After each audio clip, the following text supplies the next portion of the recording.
We're going to talk about Electronic Arts and everything else that went down at E3 with three of my favorite people in the whole damn universe. Ben Silverman is here.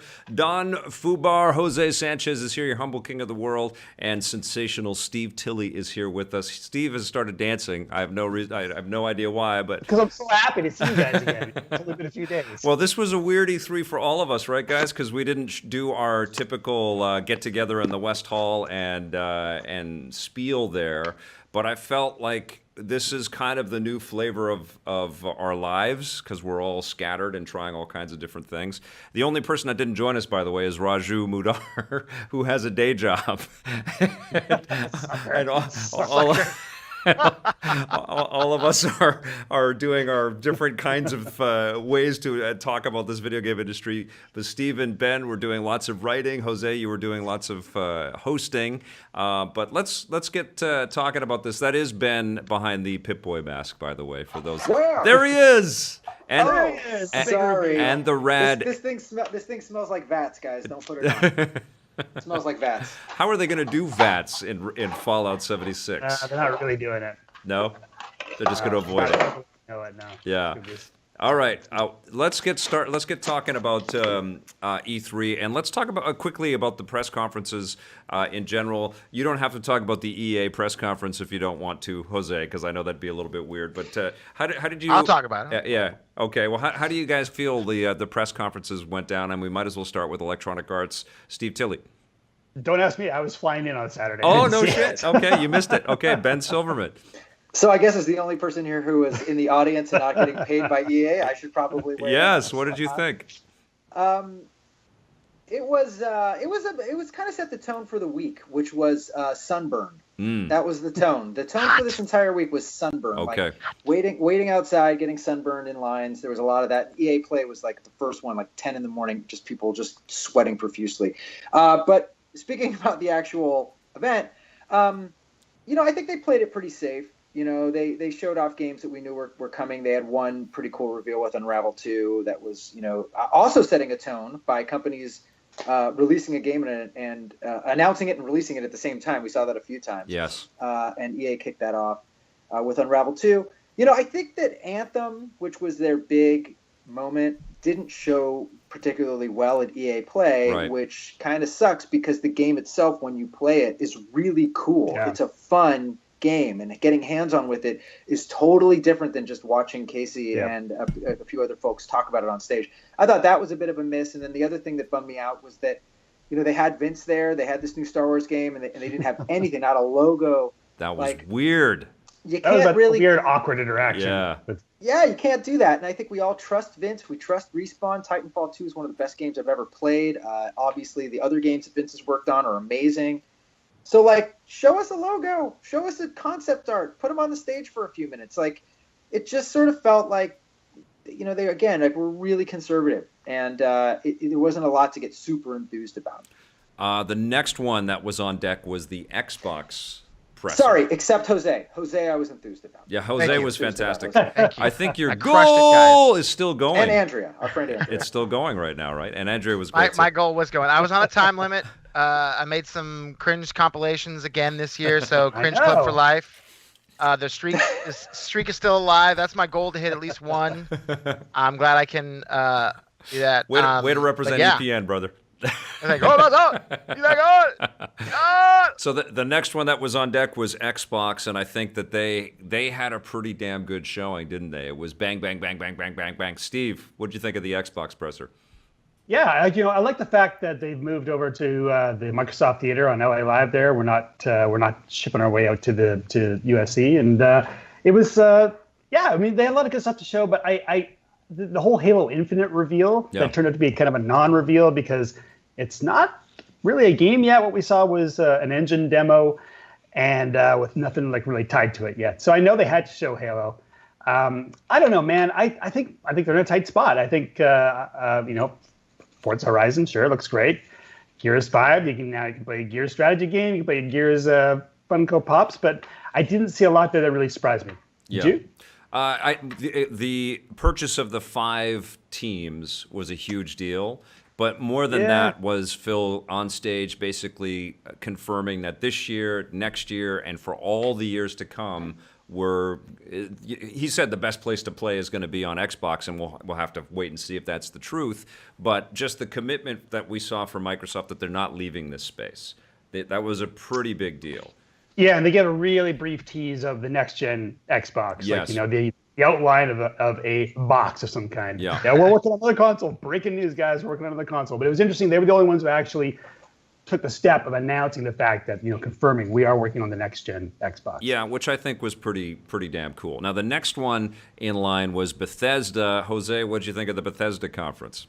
I thought Bethesda was throwing punches. Every You want some more Wolfenstein? Here you go. New Elder Scrolls video. Pow. Here's some new Fallout video. Pow. You want some of that? Some Doom. Pow. Pow. They just came out swinging. They did hit almost every brand that they have, didn't they? Yeah. And they launched the Starfield, a new IP from Bethesda. Yep. Like, okay, I feel like a lot of the best announcements at E3 came with little or nothing. Yeah. Yeah. Like, they announced a new Star Wars game at EA with nothing, no assets. They announced that they're working on a new Xbox. Here's a shadow of a box. Yeah.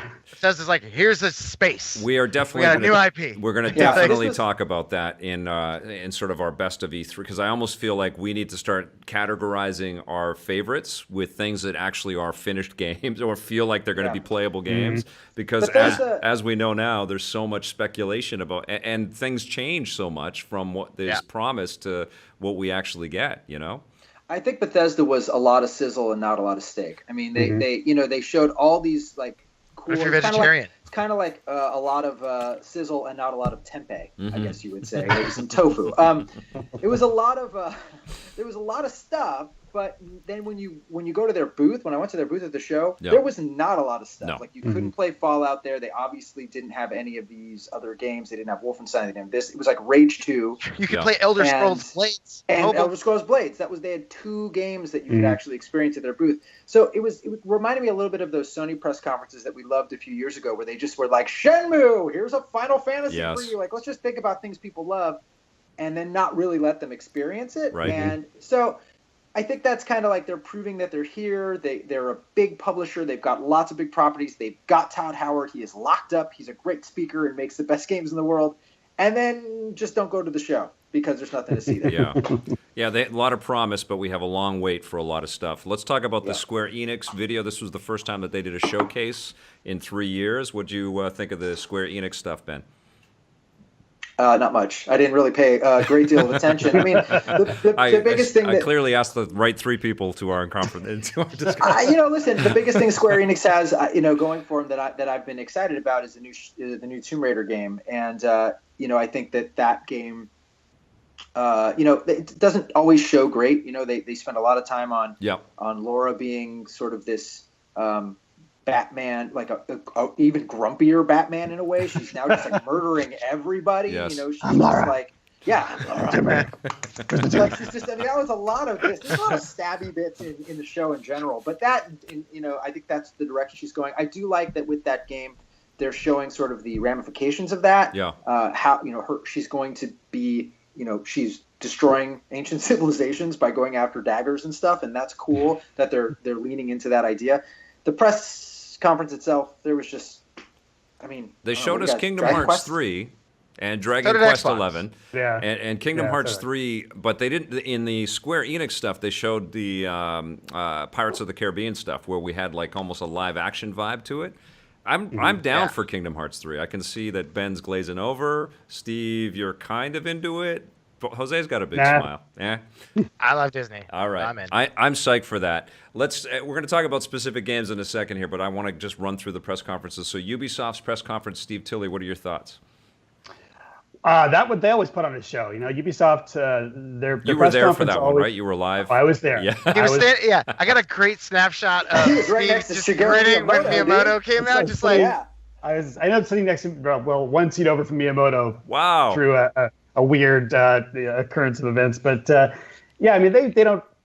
they take the game seriously, but they don't really take the press conference it's a form of entertainment. They have those freaking Just Dance dancers, and it's like a huge acid trip to begin with. And they have, I like that they bring out people to speak. Like we're going to talk about Sony's press conference in a minute, where Sean Layton spoke for like 30 seconds, but Ubisoft brings out the creative talent behind the games, and you really get a sense of the passion that's going into making the games. And they had a lot of cool stuff to show, like the new stuff for Beyond Good and Evil 2. It looks dynamite. The Jade reveal was kind of cool.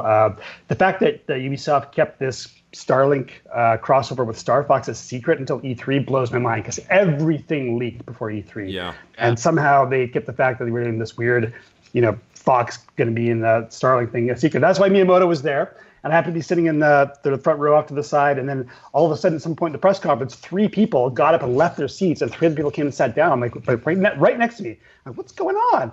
And then, they announced the Star Fox thing. I realized one of the guys sitting next to me is Miyamoto. Oh, So wow. and then I'm getting messages from Ben, Steve's on the stream. It was blowing up. It was a good show. They had a lot of good games to show, but it was also a good show in and of itself. All right, and so let's get to the Sony presser, which I think is one of the most interesting press conferences we've seen ever. Ben Silverman, you were there. Steve Tilley, were you all 3 of you guys there? No, I was working. Okay, Ben, what did you think of that presser? As were we. Dude, I was working too, jerk. Listen, I was doing actual work, guys. not only was I working, I was sweating through my clothes. Oh my God, it was hot.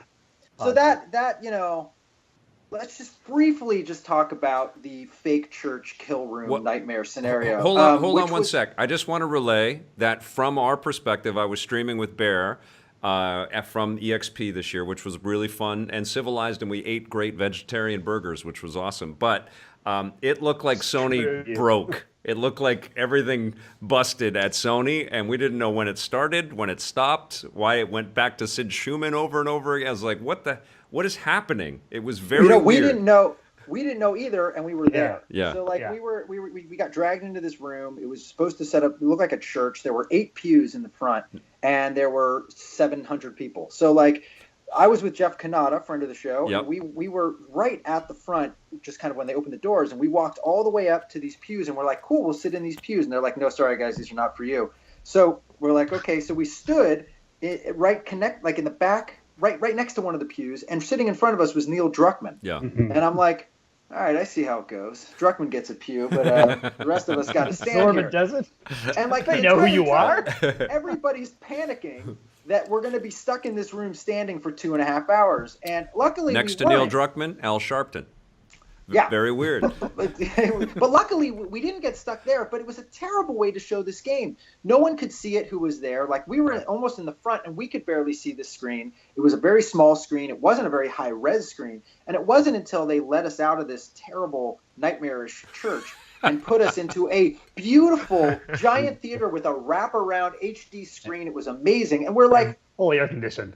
Air conditioned. We're like, why didn't you show this as your biggest game? Why didn't you show it on the giant, amazing screen? Why were we in the fake church that's going to fall down on us? This was crazy. So someone You're making too much sense, Ben. You're making too much sense. I appreciate what they tried to do. They tried to do something different. Last year we kind of bagged on Sony for showing one long sizzle reel. Again, no developers came out. They had some performers. I like the fact they tried to do something different. But yeah, as Ben said, it was a horrible scenario. I thought it was going to go all Red Wedding on us, and they're going to kill all the journalists. Yes, I thought we were going to die. It's the first time I thought I was going to die at the press conference in at least 15 years. And then Gustavo, what's his name, comes out and starts playing the banjo. I'm like, okay. By that time we finally realized, we knew, or Ben probably knew early because he could see Neil Druckmann, but we knew that it was going to be The Last of Us Part 2. But yeah, it was not a great way. I like the fact that they constructed this church to look like the church that's in the demo. Yeah. That was the whole thing behind it. But God, I feel bad. Previous years when I've been really covering E3 and having to file about the press conferences, I gotta have some place to work on my computer. I gotta be able to sit and work, and I feel terrible for anybody who's trying to file stories or write in this this crowded slaughterhouse, in the heat and trying to see over tall guys' heads in front of you. Everybody's got their phones up, everybody's on social. Everybody's It was a long room. It was a big, long room. There were people way at the back that couldn't even see the screen. It was so weird. And the thing is, they turned it around, I think, really well. When we got to that big theater, and it was Ghost of Tsushima, which I thought was, we'll talk about it later, but that's one of my favorite games at the entire show. Yeah. And it was such a beautiful moment where you go from this, really, claustrophobic, terrible room with The Last of Us, and then all of a sudden you're like, and then this guy is out on this field, the samurai, and you see the field and you see him. It's this beautiful game, and I thought they actually had a really nice show after that when they just let it be a normal press conference. You guys, The Last of Us 2 is going to be a very uncomfortable game for a lot of people. And they just want you to feel it. Very nice, Jose. All right, Foobs, what did you think of the Nintendo showcase, the Nintendo Direct video? I mean, everybody wanted more Smash. We got more Smash. There's more Pikachu and Let's Go Pikachu and different variations of Let's Go Pikachu. Yep. Their presentation, it's always, I mean, watching their press conference, I don't know if we watched, I was just watching like clips of it with Bill sitting there doing it in English and in Japanese, double duties. That is a kind of a weird flow to a press conference that I'm watching. But I thought, I mean, obviously Smash Bros. I mean, I definitely want more, but the huge ultimate version of Smash Bros. I think is what everybody who has a Switch and is into wanting more and more depth within that console. That's the game that a lot of them are going to be playing, especially all the Nintendo fanboys who are going to be going batshit crazy for it. I felt like the presser, the video showed almost so much of the game that it was like like it was like so too much, Well, I mean, but that's what they do, right? Like last year when they only had like their first year, they only had Zelda at the show. Yeah, it was just like this is the only thing. This is it. Well, this has been their rhythm where they did 1 year with Zelda and the next year was focusing on Odyssey. This year they're focusing on Smash. I think the thing that was a disappointment for a lot of us is Smash Brothers, while a cool game and it looks like they have all these characters in it, and I think it is an incremental update to what they have been making. Yeah, just kind of pales to the revolutionary Legend of Zelda and the kind of innovations that they had in Mario Odyssey with the hat and capturing things. It just sort of lacked a signature. Here's the really new Switch part of this game, and you felt like it was just a cool new Smash, but it didn't have that big change. And I think we all expected Metroid Prime was going to be that game that would get us to kind of kick it. That was going to happen. It was not there. So it's just a little disappointing, I think. Well, and I think one of the things with this game is that it already has this mass audience that's ready for Smash, but I think Nintendo is trying to. Maybe not in terms like they're throwing every piece of fan service that they can into this game. It is going to be, as the name implies, the ultimate version of the game. But I think they want like everybody to get this game. Like everybody that has a Switch has a copy of Zelda and it has a copy of Mario Odyssey. They want that same kind of hook with this game. So I feel like there's more ways in to play it, but we won't really know that until we get a deeper sense of the modes and the Switch. Extras that we've never seen before. I mean, I feel like it's a weird like time, like Fortnite. People waiting in line to play Fortnite on the Switch, which is a huge announcement, which you can't play on your Epic account there's a whole other backstory to that. But like people waiting in line, like it's out. Yeah. You could download it now and be playing it while you're waiting in line to play something else here in the booth. You don't have to wait to play it in line here. Yeah. If you have it or not. Yeah, you feel for the people that spent the money to attend E3, right? That's the other equation in E3 now, is that you run into a lot of people that are just fans of games and they spend a lot of money to go and play. And then I asked that on Twitter, like, why are you playing Fortnite on your Switch or on a Switch in the Nintendo booth here at E3? You could just download that too. But I think people were just happy to be able to play anything, because they were waiting in long lines. It's like we see so many people waiting in line 2-3 hours to play one game. But I think for a lot of them, and to us, that seems bizarre because we've been to so many E3s, and because we don't have to wait in line for stuff. But for people who have never been to E3, this just being there, I think it makes them happy. I didn't see of the people I talked to who were there on paid tickets, nobody really seemed disappointed. They think they understood better, maybe had a better sense from last year what it was going to be like because there were a lot of lines and stuff. But a lot of people seemed happy, literally just happy to be there, be amongst their people. See the booths in person and play Fortnite on Switch instead of downloading it. It was only that's funny, but it was only the second year of there being regular folks and fans there. And regular folks, Vic. I see how it is. Fans. Regular. I don't know what's that. Fans. We call them normies. Yeah. Normies? Okay. Well, they were there, and it does feel like they made an incremental sort of step forward to keeping people happy, which is good. And let's hope that doesn't dissipate. Now, the only issue that I heard, though, is that people that wanted to go in the Xbox Fest had to pay an extra chunk of money. And the one thing that I will say about E3 is that I'm not a fan of this E3 spreading out more days and more buildings. You know? Creep, man. Yeah. Wait. You didn't show up until Tuesday, buddy. I was there from Friday to Friday. I was there from Wednesday till Friday. It's kind of in response to what's been going on, though. I mean, we made that call last year because it adds, obviously, an expense for every extra day that we're going to be down there, but also realizing that we can stream along and sort of engage with the community is pretty damn cool. But I don't like that now when we go to E3, just like our sporadic contacts, it felt like that with the whole business that we've grown up with. I did see a lot of people there, but I also didn't see a lot of people there, and it's because it was spread out all over the place, Yeah.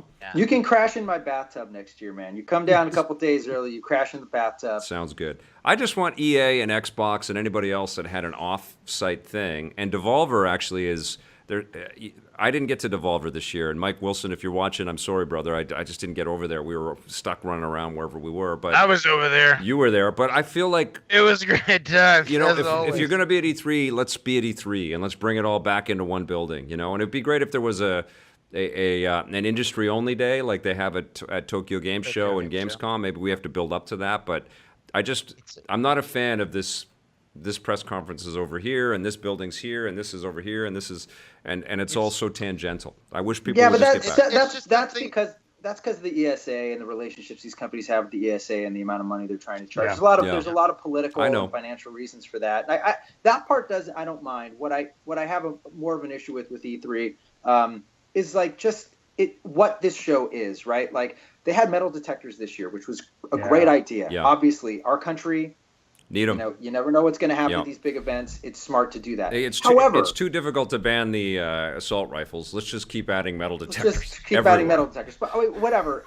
I still think it's wise if you're going to have a big event like that to have some sort of security. You usually have none. However, there was no way for journalists who are working the show to quickly get in and out to be able to have just a press entrance. There was one for exhibitors. There wasn't one for media. Yeah. So you kind of are glommed together with fans, some of whom know to not bring bags, others who did. You have your laptop. At times, I was waiting in line for 45 minutes to get into the show to get to a meeting. Wow. And just because it got stuck or they didn't have enough open, it just feels like they're not sure what this show is still. Yeah. And I think that's more important to define that than to worry about if I have to walk, 5 minutes here or there. It's just who's the show for? Yeah. I feel like it's just falling into the lull of every other convention. Like you go to a San Diego Comic-Con, it's not just on the show floor, it's everywhere else around San Diego. True. GDC does the same thing. When you go to the Game Developers Conference, it's not just the show floor, it's every hotel is a suite with some studio in it that doesn't want to take up space on the show floor. And E3 is just sort of taking that and, doing the same thing, and where everybody's like, we could be nearby, come on back. And business-wise, it was really the only way to go. I'm going to ask some of the viewers that are watching, because we're live right now, if you've got a question or a comment you want to throw to any of us, put it in all caps, and I or Blake will find it, and we'll ask it to the group. But right now, let's get into, and I have to call up a different piece of content here. So let's talk about some of our favorites from E3. Sorry, guys. Favorites from E3. Let's talk about PlayStation and our favorite games. So, let's start with you, Steve Tilley. Well, I think, PlayStation has had a lot to show, and Sony's kind of killing it with the exclusives. They continue to kill it with the exclusives. Yep. A lot of stuff we saw isn't coming out until 2019. Last of Us 2, we didn't even know, maybe late 2019, who knows. But I spent an hour hands-on with Spider-Man, and it is everything that I hoped it would be. Yes. It's the traversal from Spider-Man 2 on the PS2. It's the combat of the Batman Arkham games, but not. It's got its own very distinct character. I'm super stoked for that. And as Ben was saying, Ghost of Tsushima was I didn't actually know that was a Sucker Punch game until E3. I wasn't paying that much attention to it. But I really like the idea of a non-supernatural kind of samurai game. Like, there's not going to be spells and fireballs and shit like that. It's going to be, you're exploring an actual period of Japanese history. Like, obviously liberty's taken for the game's sake, but and it looks freaking amazing. So if they can pull off, in gameplay what they showed us at E3, then those are my top two from Sony for sure. Awesome. Ben, you and I were also at there was a PlayStation event for pre-E3, and we saw the Dreams game from Media Molecule, which wasn't really shown off or playable at E3. But what were your thoughts about what PlayStation showed this year? I agree with Steve that Spider-Man and Ghost of Tsushima, for me, really Ghost of Tsushima was the bright spot. Tsushima! Cool. Kind of weird that you would kind of go racist, but go for it. We're only live on the internet. Not racist. Hey, man. we have to make the Just how you cringe say roll it. somehow, man. Racy. Okay. I think I said racy, not racist. I'm a big fan of Akira Kurosawa and Toshiro Mifune and Yojimbo and Seven Samurai. And you don't really, when I thought about when I was watching it, why I loved it so much, I can't think of a game that I've played that really captured it. Yeah. Like you've played games where, right, it's like a fantastical samurai game, or maybe you've played, like there was that crappy futuristic Seven Samurai 20XX, right? They always do something weird. They always do something weird with it. They don't just try to get it right. And Sucker Punch, despite being a Western developer, they're working with Sony Japan tightly. Getting an up-close and personal demo of that game made me want it even more. So that was number one for me. Spider-Man played great, number two. The Last of Us Part 2, I think we all have a bit of a love-hate relationship with the way that they're showing this game, which is that it is dark and gory and dreary and brutal over and over again in every one of these demos. And from what I hear from people I've spoken to who work alongside some of those folks, it's not like they're just choosing to do that. Like, that's the game. Yeah. It is brutal and dreary and gory. That was and the you're just first be game. doing that a lot. Yeah, that was the first game, and when I saw the demo, like I can't wait for it, and I know I'm going to love it. But sometimes, and I asked this of the Sucker Punch folks if they're wanting to make this a franchise and make a sequel of this game. Like sometimes we may not need more. Yeah. As much as I want more of Last of Us, it's like I don't want it. I don't want more at the expense of liking it less. And I feel maybe that might have happened a little bit with Uncharted as it kept going on. Is like I loved it, but then maybe we got a little too much of it. So it's good that we're taking a break. And I feel like the longer the break and the more room for reinvention, the better, as Nintendo has just shown us with Zelda. I think part of it is also just that the thing that we all loved about The Last of Us wasn't just sneaking past a clicker. It was the moments in between sneaking past clickers when you had this relationship develop, when you got to see more of the world, when it was the conversations with Ellie and Joel. That was where the game started to really become something special. And what we've mostly seen, the kiss scene was great, and that animation was unbelievable. Unreal. And was one of the coolest things I've ever seen, frankly, in a video game. But I think we need to see more of that kind of like narrative and start to feel like, okay, there's going to be more to this game than just like constantly drenched in blood, like doing this in people's throats.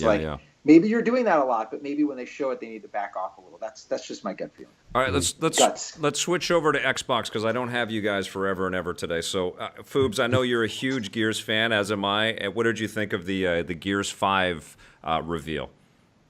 Gears 5 is cool. I think the Pop Gears is going to open up a whole slew of Lego-style games. Like, so many companies are going to be like, Lego's not going to make mature-rated Lego games. Right. But Pop could take it into a realm where, like, well, if you guys don't want to work with this franchise, we got Pops for damn near everything in the universe. Let's make a game out of it. Let's go in and that felt totally incongruous to me, but it does. Like I think it makes sense from a licensing standpoint, but I don't know if I'm excited about the Pop Gears. But one thing that you think about when you see that is like, Pop is the master of licensing everything. Why didn't they instead of making it about toys to life, but they could have blended their Pop universes into something kind of killer, right? Place your Pop on a pedestal. No. Pop universe, Vic. You've created it. It's out there. It's going to happen. So I mentioned Gears 5, and you go right to the Pop one. So I mean, just because Gears, I expected to see new Gears. I expected to see new Halo. Yeah. I thought it was cool they came out and showed some Fallout, which I'm obviously super excited about. Yeah. One of the things that I really enjoyed about Xbox is the ID at Xbox stuff. Like typically Xbox and Sony will battle it out for the indie stuff. Right. They showcase a lot of indie stuff, and Sony I felt dropped the ball on indie games completely. Yes. And ID at Xbox, they had Dead Cells, guys. They had Dead Cells in their presentation. And it is kind of funny that this year because it's needed it, the Switch has become a huge indie player. And they didn't show too many indie games, but for some reason we know there are tons of. The one that they did show, which and was available right at E3, was Hollow Knight, which I've downloaded, and that's such a killer game, and it's a great place to have it. But let's talk about some of the other best games of 2018, and we've already talked a little bit about Spider-Man. We've talked about Shadow of the Tomb Raider. Is there one that we haven't really gone into that really shocked you? And there is. Yeah. Okay. Yeah, All right. Show it, Foobs. Show it. All right, Foobs, let's hear it. Cyberpunk 2077. Cyberpunk. Hey, that's not PG-13. That you can see that's an upstairs. There's a glare. There's a PG-13 glare on it. No, finally getting to see some Cyberpunk 2077. They announced the game like 2012, 2013. Yeah, 2012. It was just like, it's the Shenmue. It's like it's never gonna happen. Yeah. Not gonna come out. It's not gonna happen. And then they hacked the Xbox presser, and they're like, yes, it is. It's going to happen. Is it going to be on that new Xbox Shadow console they showed? Probably, because I think just like The Witcher 3, we saw that game for like 3 years at E3. Yeah. I think we're going to see this game at E3 next year. Oh, yeah. And then we're going to see it in 2020 E3, and it's going to be like holiday season 2020. It's going to happen. I think it's going to come out sooner than that. I mean, I will say I hope so. They showed. They've been working on it since 2012. They had an hour demo, so I feel like there's a lot going on already.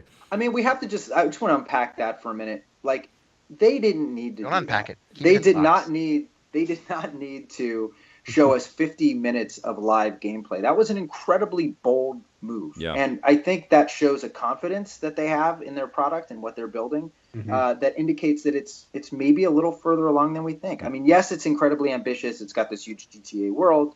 It's got all this amazing different ways to play the game. No, I don't think it's coming out like this year, and I'm sure probably not coming out anytime soonish next year. I wouldn't be surprised if we saw it as a fall 2019 game. I wouldn't be shocked at that. How do you think it would run though on the launch model PlayStation 4 and launch model Xbox One?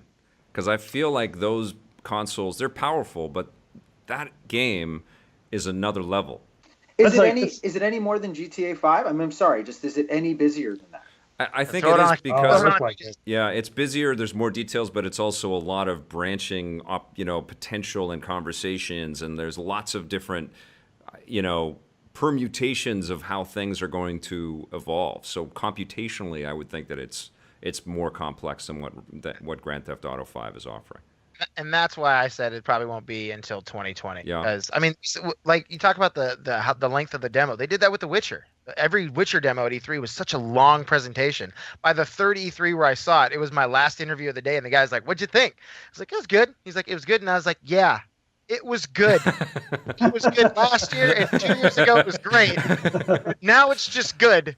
I want to be playing this damn thing. It's my last interview of the day. Let's roll the camera." Hi, welcome to the show. Well, certainly Cyberpunk, though, it brings us to a very good point here, and I think this is a subject of E3 that I want to talk about a bit here. But certainly Cyberpunk was the game that all of us talked about, and everybody that we know in games that we ran into. Did you see the Cyberpunk demo? You see the Cyberpunk? We were all saying it. We all needed to see it. It was constantly packed. From the minute they let the doors open, it was a crazy thing to behold. You had to have a ticket. You had to have a ticket or be on standby to get in. Yeah. Like they sold out all the demos early on, and the time I went in, there were like 12 people waiting to get in on standby, and there was slots for 2 more people to go in. So once word got around, it was like literally the hot ticket of E3.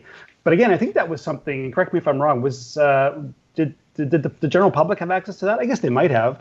Or did you have to make appointments for it? I don't know. So I think they had appointments standby, that you would make. Yeah. They had appointments that you would make before the show, which journalists did, and then they had a waiting list, and then they had a standby list for the waiting list. So you could be on standby, assuming that the waiting list people didn't show up, then you could get in. So they had these. And it's crazy to me that they haven't released video of this, and they didn't let the E3 judges get any hands-on time with the game. And that this would have been the game of the show. So this 2020, you will, Vic. This brings me to my point years here, away from because there hands-on. were a bunch of games, and E3 has become this over the last few years. There are a bunch of games that are conjecture. It's like pie in the sky, like beautiful visuals. The fact that Fallout 76 wasn't playable and it's coming out in October, like this year, and they didn't let you play it is so crazy to me. But Control was another one that had a really fantastic demo. It was a live demo, but it's, you couldn't touch it. Cyberpunk, Ghost of Tsushima, Last of Us 2, Fallout 76, Death Stranding, Beyond Good and Evil 2 was an amazing demo, and they had an incredible trailer. But they said, in her presentation, she said, "This is our new trailer. You see that we've come a long way from last year's trailer." And I asked, how many more years of trailers are we going to see? Because we have no idea. And I felt like again, man, the demo was cool. That's a next gen console game. I think that, right? I don't think we're seeing out of this generation. No. Yeah, because it feels like it's so big, because we get a really big sense of the city, and then we scale out, and then we're in space, and then we get another huge sense of all of these different planets that we can travel to. It doesn't feel like it's anywhere close to being ready. Yeah. That's why. Go ahead. Oh, I was just gonna say, like you talking about the trailers, it's taking it in that Comic-Con style of thing. People get so excited for the trailers, man. Yeah. They just want to see a trailer. They want to see a sneak peek of something that they're not going to see for a while. And so they're just like, here you go. Here's a trailer. But I kind of come back and play it. Don't you guys miss the way that E3s were? I know that it's oversimplifying the state of the business, but they used to be more about talking to the press and the the retailers, soon to be realtors, because none of those stores are staying open. But they used to talk to us about what's coming up at Christmas time, and here's all the cool stuff that everybody's going to want, and then it would be out at Christmas time. It'd be like, here's this and that. I think you're looking back through rose-tinted glasses on this, because I don't think that was the case this year. There were certainly a couple games that we really wanted to play, wanted to see more of, that they didn't show us. Obviously, Beyond Good and Evil, Ghost of Tsushima. There were a lot of these Cyberpunk. There were a lot of these games that were like that. But there were also, Super Smash Brothers, Mario Tennis Aces. There was Spider-Man, Anthem, Spider-Man. The there Division were a lot 2. of games. Hitman 2. Yeah, Resident Evil 2 is actually.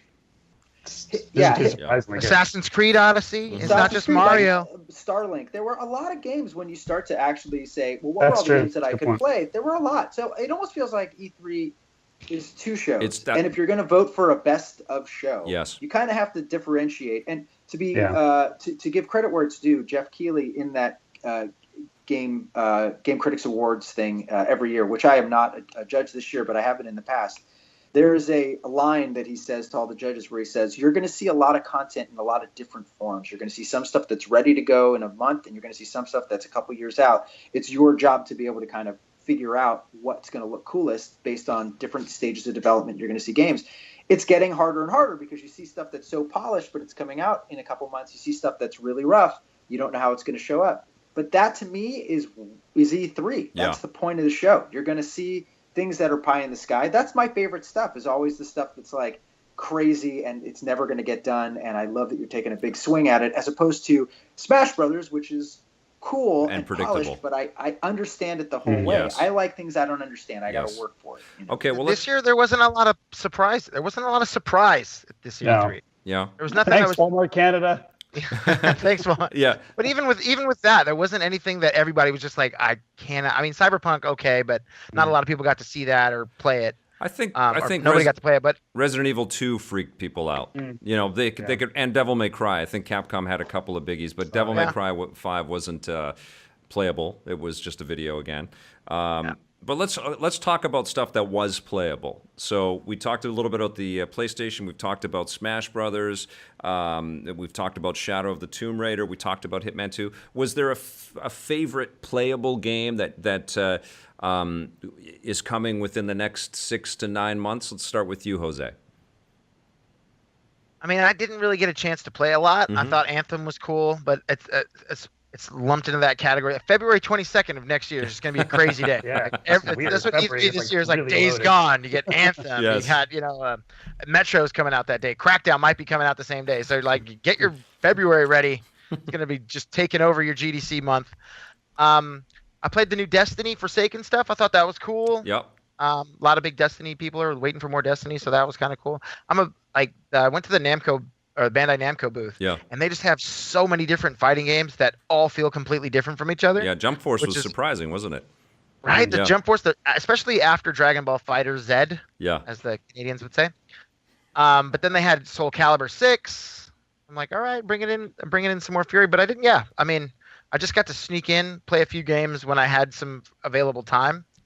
And so those were sort of the games that I really wanted to check out. Jump Force. I saw Jump Force at the Xbox presentation. I'm like, I need to get in. Oh, it's so get fun. on that. So crazy. And Soul That's Calibur definitely 6 as well. But I Yeah. feel from you that it's Spider-Man, though. Yeah, I mean, Yeah. Spider-Man, of course. Spider-Man. It's Spider-Man. Speederman. Friendly Speeder- neighborhood they- Jewish. They call him Peter Speederman. Speeder Parker, Speederman. Ben, what about yourself, sir? Spider-Man far and away was the best playable thing. Yeah. Like if you're looking at what's the coolest game that's going to come out this holiday that I played at E3, Yeah. undoubtedly it's Spider-Man. Yeah. There were other cool games that I played that I enjoyed. Hitman 2 I did enjoy playing, and again Anthem, which is kind of close to that, I enjoyed playing. Didn't you guys like the demo that we had with Hitman 2 with the person sitting right beside you telling you? No, actually, you know No. what? I Oh, didn't you like didn't? that. I That's liked like- it. That is the worst way to play Hitman is have somebody telling you exactly, and that's the only way you can do a demo in 45 Yes. minutes. But having somebody walk you through every step, walk through that door, pick up the gun, kill that, knock out that guy, do this, put him in there. It's like you might as well just be playing this yourself because I don't really feel like I'm doing anything here. And the Hitman games, it's hard to convey at E3, but the Hitman games are all about this weird assassin's sandbox that you go into and just figure stuff out and try different things.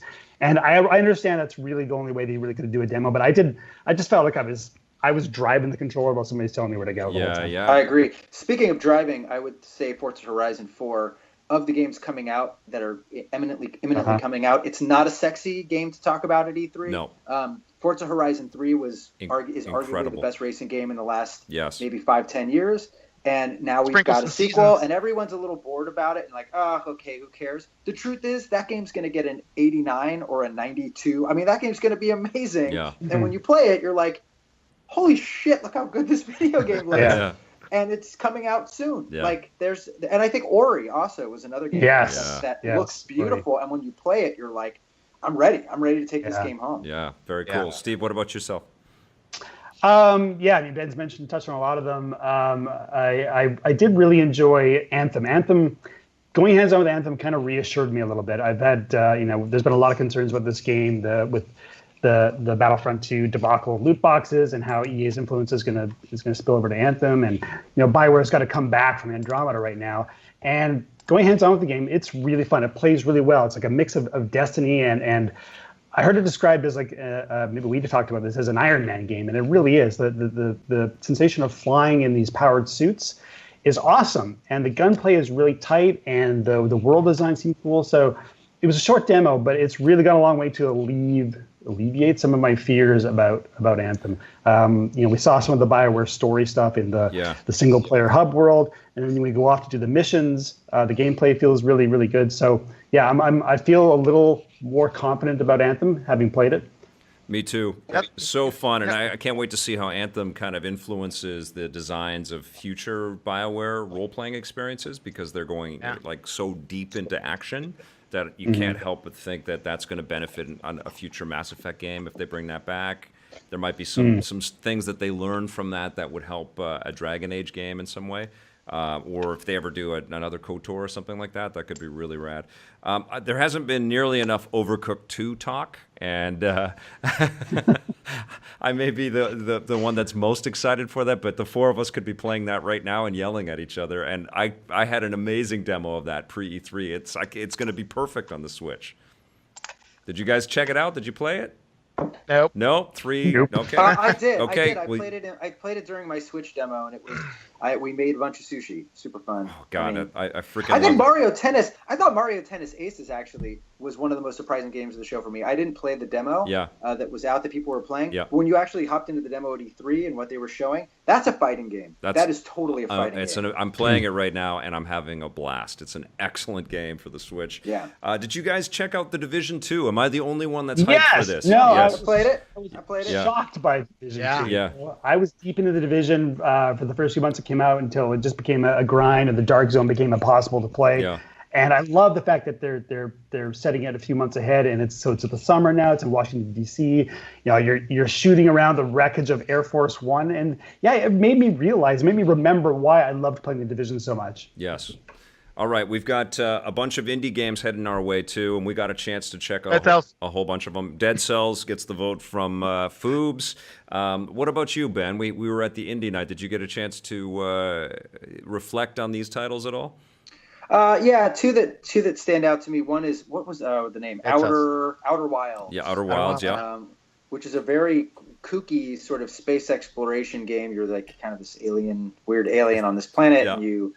It's hard to describe. You blast off on a spaceship and you explore. It's a very weird exploration, very indie, very Indian artsy, for sure. Yeah. The game that I actually played the most of, that's an indie game at the show. The two that maybe two games took my breath away. The first that I played the most of was Below. Finally, awesome. Finally, awesome. Below for a while. Yeah.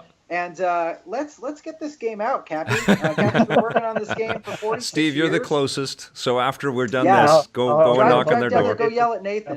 Is your game done? I mean, they've actually released the game while they were working on this game. They made the Cartoon Network KO game, and put it out, and everyone's like, "What about Below? What's that? Where's that?" I feel like that maybe had to pay some of the bills. I think the Cartoon Network game is probably paying for Below. Yeah, Below is it's their white whale for sure, but it's really good. I played it for about 45 minutes, and it's like a creepy, stylish kind of Zelda roguelike. It's really cool.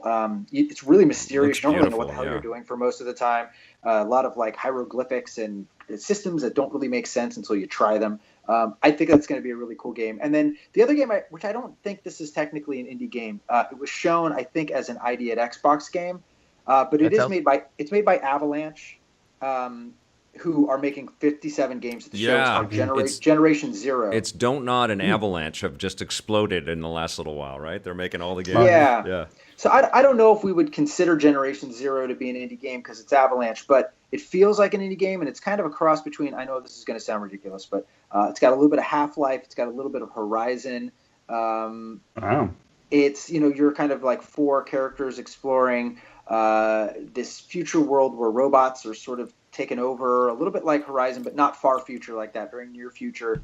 And there's a lot of cool gameplay and sort of emergent stuff that happens as you're exploring this big world. Really cool, really weird. But look it up if you're watching the show. Generation Zero. It didn't get a lot of buzz at the show, but I got a pretty cool download. Yeah, it's the first I've heard of it. That sounds awesome. Steve, did you catch any cool indies that you want to tell us about?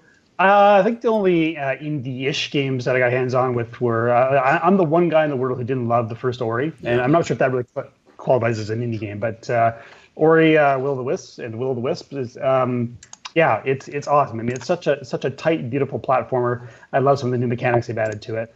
And another Xbox indie is Tunic, which looks like an old school Zelda game with the most adorable little fox character that you can imagine. And it's just I'm a sucker for charming, whimsical stuff. So I hope I hope the full game is as sweet as the little demo that they had. But I unfortunately, it's funny. We see all these big AAA Spider-Man, Last of Us 2 games, but we see, unless you go digging for them, the indies.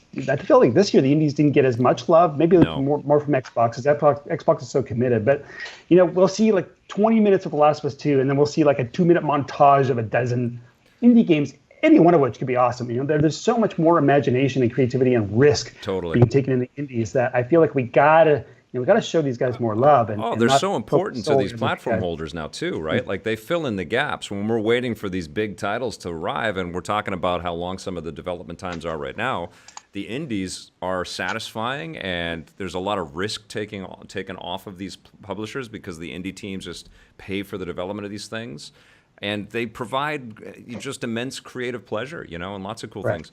Dead Cells gets your vote there, Foobs? Yeah. I mean, come on. Dead Cells. Everybody should be playing Dead Cells.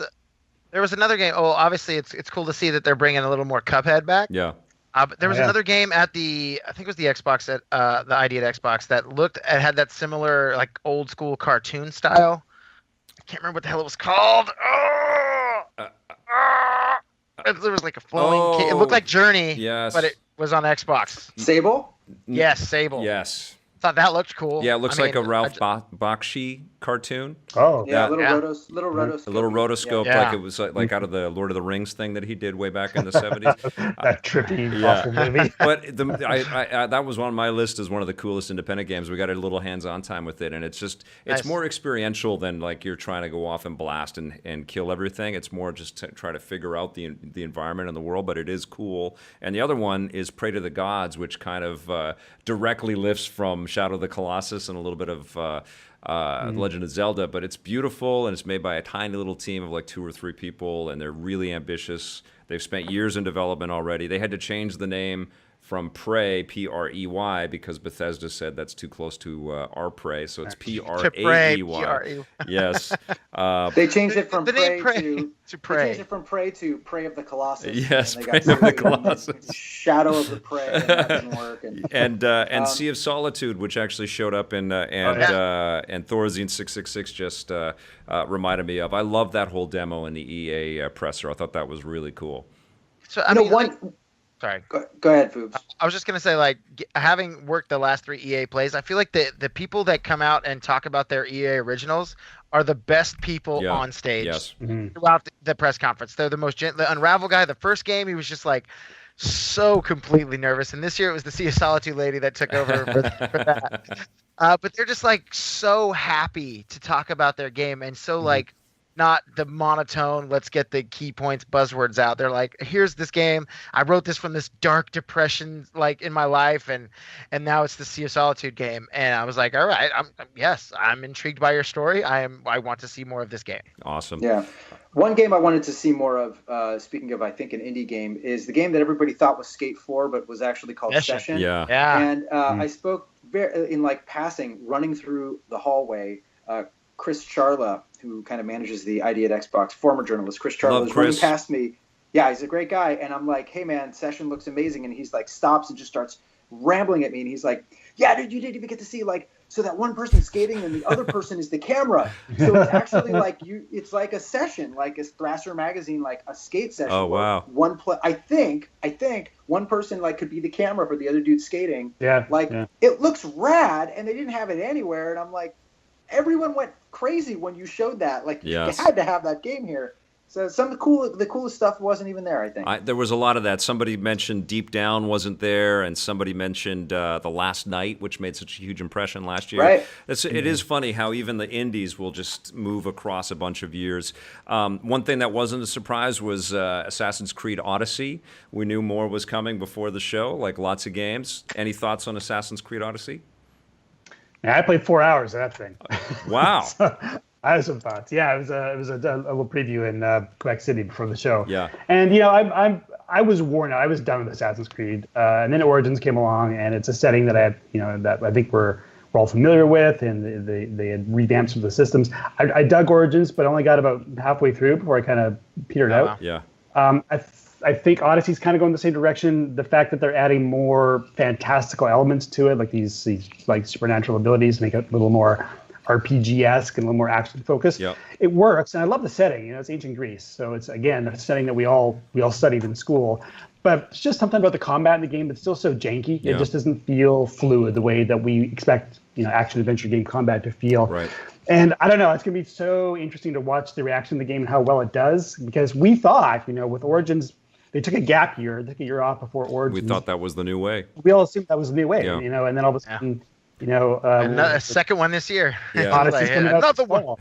Yeah, like, okay, well, I guess we're not taking a year off to let it breathe. Well, So let me ask you guys this, because we still get this in our demos, and publishers and developers that are listening may want to hear these responses. But does it impress you anymore when a developer says, yeah, pull back on the map, and you can see all the places that you're going to go, and look at how big. look at all those icons. Yeah. Look at all those icons. No, that was one of the things that I liked most about Metro, which was, I didn't think had a great demo at the show, No. but in Metro, when you bring out your map, it's got nothing on it but like a circle in the corner. There's no side missions. Yeah. So you're just like, you got to get there. And then you got to bring out your compass, and you got to like go, well, how the hell do I get up there? And you got to look at your compass in this map. I love and there's the something Metro so games. refreshing. They're so something cool. so refreshing about like not having a million fucking beacons everywhere. Yeah. Like it's just nope, just go. So Explore, yeah, have fun. they did that in the in the Assassin's Creed demo that I got, and it's just like I don't know if I need to do that anymore. I like it. Just feels it feels a little bit like you're giving me my chore list, but I feel.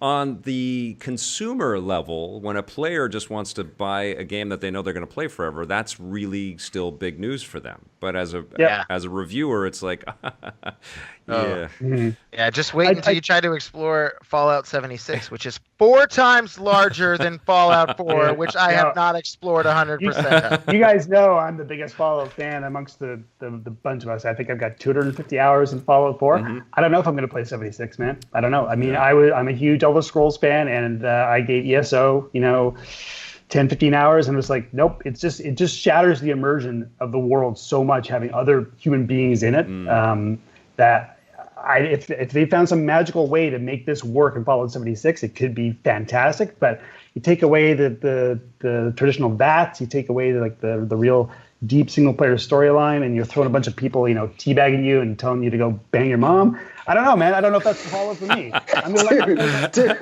you gotta play with some. Do you have those on buttons so that when you're chatting, you just should press those? Go teabag your mom. All right, let's. No, that's a good point. If I can play with people I know, probably not, you guys would tell me to, all kinds of. Now we're going to tell you to go bang your mom. But you're thrown in a world of love with strangers, you can ruin it. It just, I don't know. It's not for me. We got a comment from like a we got a comment from Johnny McFly. Just make the damn Assassin's Creed in feudal Japan already. And I asked the Sucker Punch guys if that was ever a fear of theirs, that Assassin's Creed was going to make a Japanese game, and they're like, yeah, we thought about it for sure. I think we could keep talking about E3 all day, and clearly it was a good show, and there was lots that's tangible and lots that's theoretical and pie in the sky. We're getting a new Spider-Man, yes. But I think we got to do it the old-fashioned way, and let's score PlayStation, Nintendo, Xbox, and PC, just because it kind of summarizes everything. Let's talk about scores for PlayStation. Rubber Ducky, Hitman, we're throwing up our swag.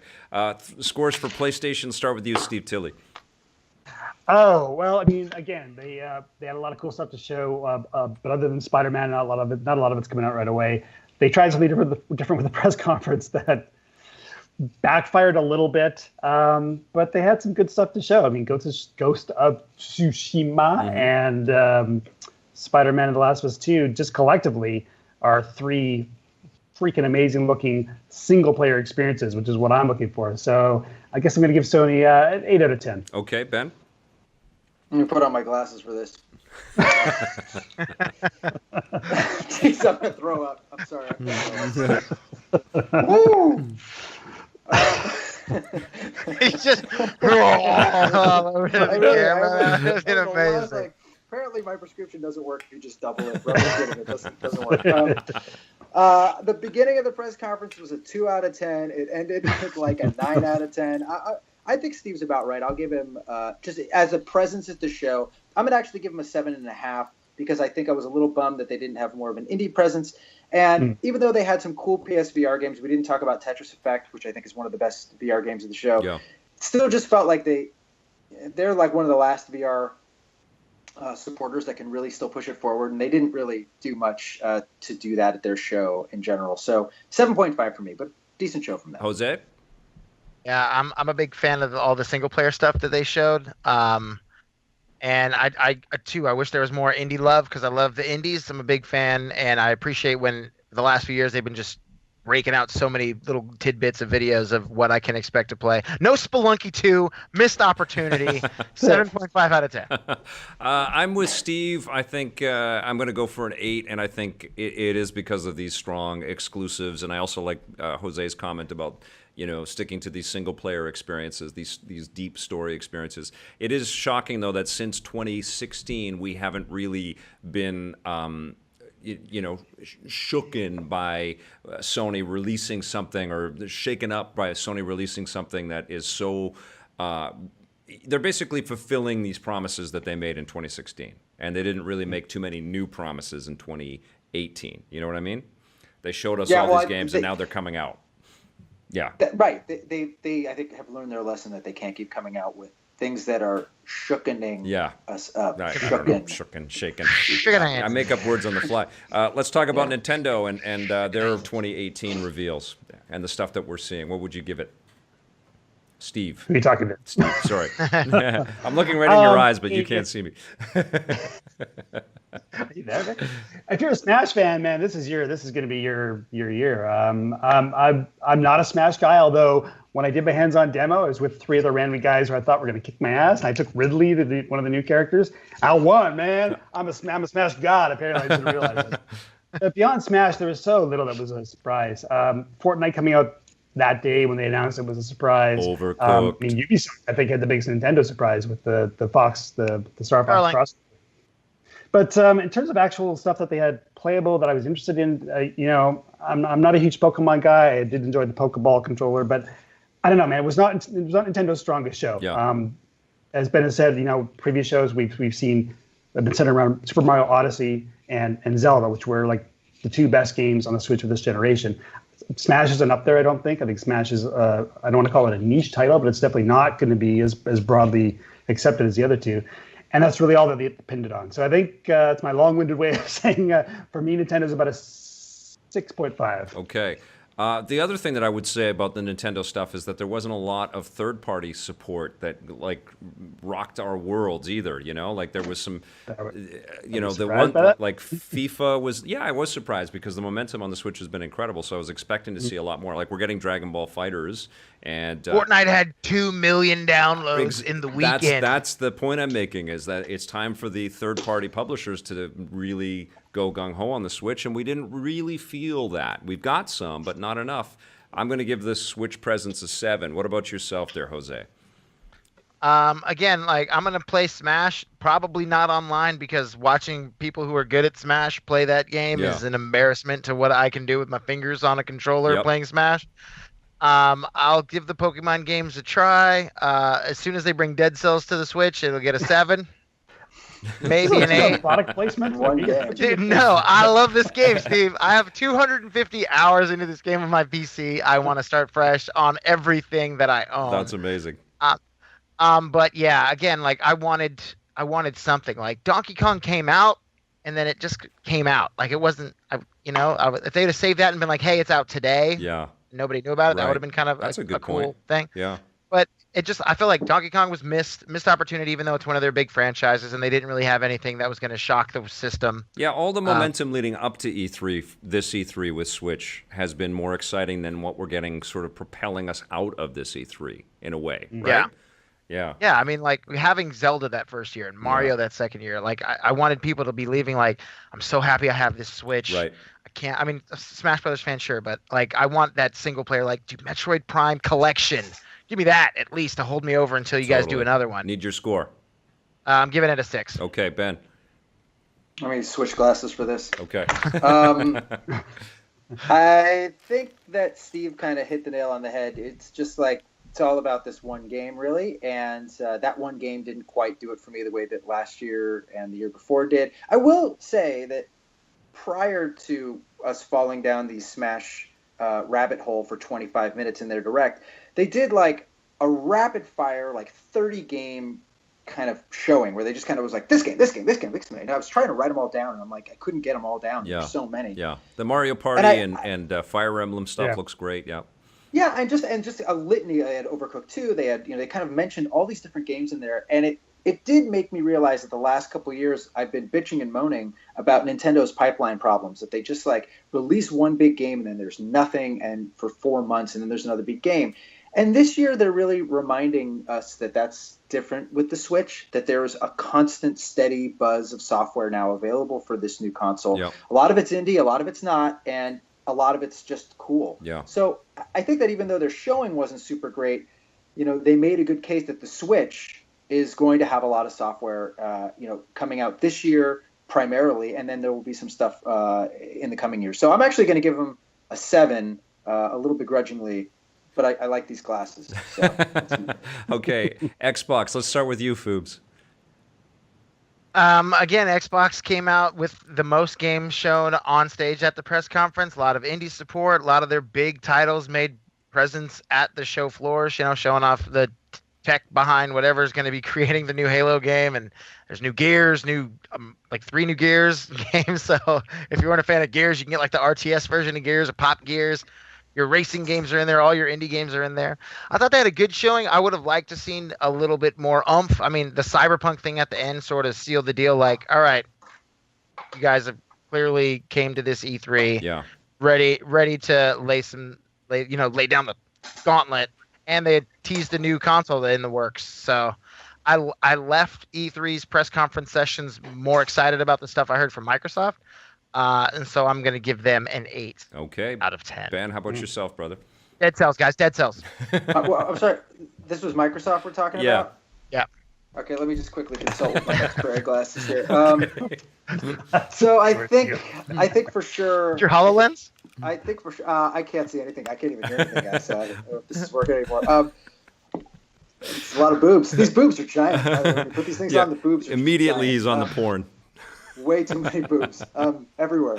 I think that they definitely did a good job, again, showing just how much software that they have, like, coming to their system.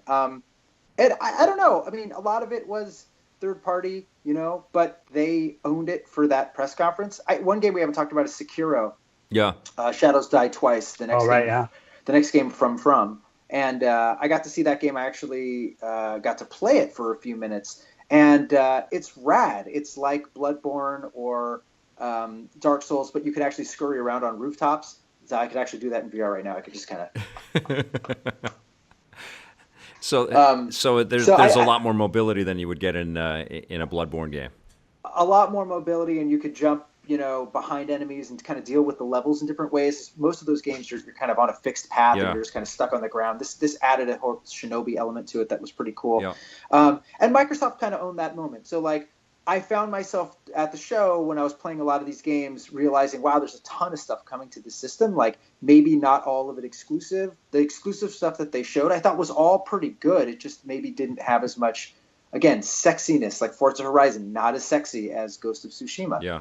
But that doesn't make it bad. It just makes it not as kind of wild. So I'm going to go with the 7.5 for them as well. I think it was, again, a solid showing from them. A little disappointing we didn't get more out of Halo, a little more out of Gears 5. Right. But not a bad show. What about yourself, Steve? Well, I think it sort of says something that we're talking about the most interesting games on Xbox being third party. Yeah. That they did own the Cyberpunk reveal and they did own the Sekiro reveal. But yeah, I mean, for first parties, for exclusives, that's where they're really still falling down. Yeah. And we just saw a sliver of a Halo Tech demo. We saw a cinematic Gears trailer. I mean, I like the fact that they're expanding the Gears universe a bit. I'm stoked for Gears Tactics, man. Give me a Gears XCOM game. I'll play the crap out of that. Yeah. But yeah, I mean, I love the commitment to indie. And, Forza Horizon 4, going into E3, I'm like, Borza, Horizon, Bor, man. I don't want it. Borza, Horizon. Spoken like a true writer. Real wordsmith. But they had a great demo. It was actually a really smart demo. It's a demo that because one of the big selling points of Forza Horizon 4 is the change of seasons. The demo takes you through 4 seasons in 3 different vehicles and really seamlessly shifts between them. It was a great demo. It got me jazzed for Forza. I haven't been jazzed for a Forza game in ages. Yeah. But yeah, I mean, the fact is, some of these third-party games are still going to play better on Xbox, right? Like, it is still, the Xbox One X is still the most powerful home console available. So, I mean, if you're dying to get the best Assassin's Creed Odyssey experience with the best, well, I would say Cyberpunk, who knows if it'll be this gen. Yeah. That's the console you're going to go towards. But in terms of the first party stuff, in terms of the exclusive stuff, in terms of the stuff that makes me want to choose an Xbox or a PS4 or a Switch, I don't think they really sold it that well. I don't think they had enough to sell it at E3 that well. A good showing, a solid showing, a good variety of games. So 7.5. Yeah, I think the idea that they were so strongly invested in their third-party partnerships is something that both Nintendo and Sony fell down a little bit on. I think that they needed to go a little bit deeper with those relationships and show off a little bit more of the third-party support than they were able to, or chose not to. because I feel like Sony's sitting in the hot bird seat. They're so far ahead with their install base, and they're invested so heavily in these exclusives, and they're bringing them out to the world. But I did like that. But I think what was strongest is the sort of future message from Phil and Xbox for what's to come. Of course, we don't know what that is, and we can't play it, And so it's not like any one of the three this year really ran away with all the marbles. It's not like you can point at them and go, this was so clearly the much better press conference, and they all had something to be happy about. And I think this was the strongest in terms of their commitment to the future from Xbox that I've ever seen, because the investment in these new studios really speaks volumes. So I was excited about all that, and I think you're dead on the money, Steve, with there not being enough reachable first-party stuff to be excited about. And we all know how disappointing the previous sort of run-up of first-party stuff has been, unfortunately, we like Sea of Thieves just didn't deliver as much as we wanted. I mean, I feel like I'm beating a dead horse with that Recore, all this stuff. But hopefully the future is much brighter for Xbox. I think that their press conference speaks to that. I'm gonna give them a 7.5. I feel like Sony still won this year because of their exclusive stuff, but they didn't take it to the extremes like they have in previous years. No Dead Cells. Yeah, and they didn't have Dead Cells, so they get the big thumbs down from Foobs. I think that if anybody's got a PC and they're playing PC stuff, they automatically win. Because they get the whole collection. You get everything. You get all. Yeah, they get it all. All right, gentlemen, we are going to move on, but that was a nice, lengthy discussion about E3 2018. Thank you so much for joining me, guys. We're definitely going to do something like this again soon, and maybe we'll be playing some of these damn games that were promised to us. 2020. Yes, we're gonna play with Steve. We're gonna just play to make him feel better. Just fall out, makes Steve feel better. I think he'll play with me like in. I don't know. Well, we're gonna play with you and look at objects. Steve play 2000. Thank you for joining me, guys. You all rock. Have yourselves an awesome day, and we'll see you all very soon. Okay.